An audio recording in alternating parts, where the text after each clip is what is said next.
सपने वो नहीं जो आप दिन में देखते हैं, सपने तो वो है जो आपको नींद ही ना आने दे।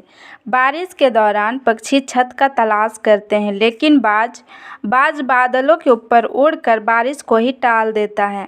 समस्या समान है, लेकिन आपका नज़रिया आसमान तक पैदा करता है।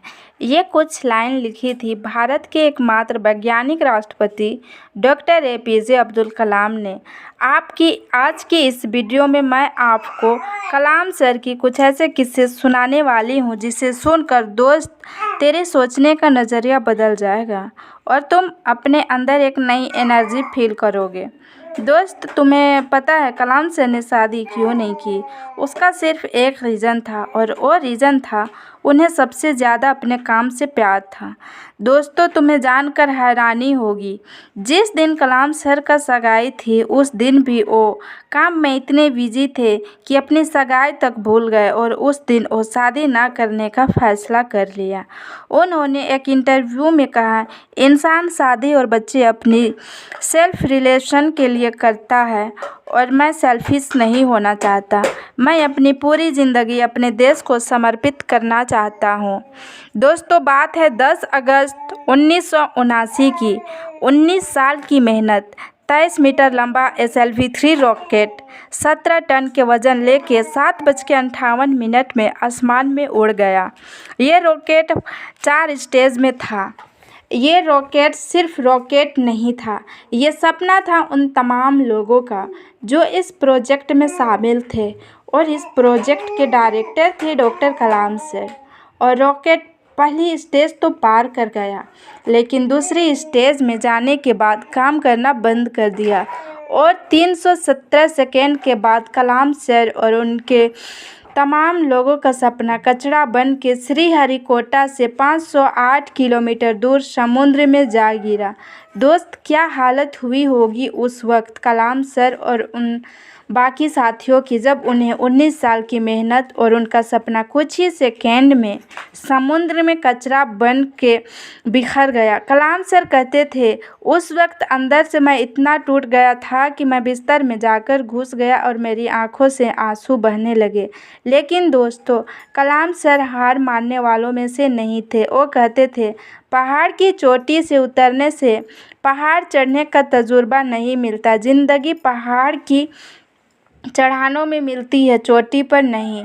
कलाम सर भी इसी तरह एक एक कदम बढ़ते रहे, और दोस्तों, 1 साल बाद 18 जुलाई 1980 सुबह 8:03 में हिंदुस्तान का पहला सैटेलाइट रोनी अंतरिक्ष की ओर निकल पड़ा, और अगले 2 मिनट के अंदर रोनी सैटेलाइट अंतरिक्ष में था।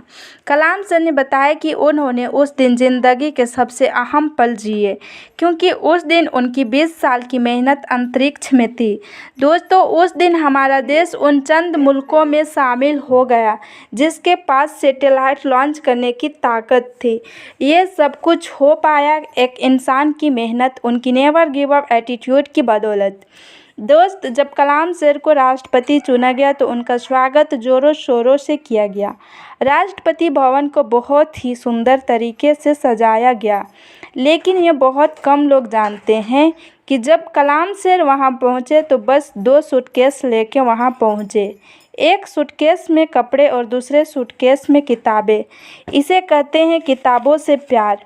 अगर इस वीडियो को कोई स्टूडेंट देख रहा है तो ये बात समझ लो कि जितना आप किताबों से प्यार करोगे उतना वो किताबें आपको बड़ा बनाकर चली जाएगी। ये किताबें ही थी जिन्होंने कलाम सर को इतना बड़ा बना दिया। दोस्तों, मैंने कुछ लाइन पढ़ी थी जो कलाम सर के लिए लिखी गई है। था बंदा इस्लाम का, पर वो कभी नहीं ऐठा करता था, जब भी चाहा संतों के चरणों में बैठा करता था। दोस्तों, कलाम सर ने कुछ बातें ऐसी कही थी जिसे अपने जीवन में हमेशा हमेशा के लिए उतार लेनी चाहिए। उन्होंने कहा था, कोई भी शख्स कितना भी छोटा हो, उसे हौसला नहीं छोड़ना चाहिए। मुश्किलें ज़िंदगी का हिस्सा है और तकलीफ़ें कामयाबी की सच्चाई है। खुदा ने यह वादा तो नहीं किया कि आसमान हमेशा नीला रहेगा, ज़िंदगी भर फूलों से भरी राहें मिलेगी। खुदा ने वादा तो नहीं किया कि सूरज होगा तो बादल नहीं होंगे, खुशी होगी तो गम नहीं होगा। सुकून होगा तो दर्द नहीं होगा। ये ज़िंदगी की सच्चाई है। अगर हम एक सांस लेंगे तो एक सांस छोड़नी पड़ेगी। अगर कुछ हासिल करना है तो कुछ खोना भी पड़ेगा दोस्त। इसलिए अगर सूरज की तरह चमकना चाहते हो तो सूरज की तरह जलना सीखो दोस्त। कलाम सर ने तो कर दिखाया, इसलिए आज भी हम कलाम सर के बारे में बातें कर रहे हैं। अगर तेरे अंदर भी वो आग है कुछ कर दिखाने की तो कसम खा तू अपने सपने को पाने के लिए हर हद पार करने के लिए तैयार है।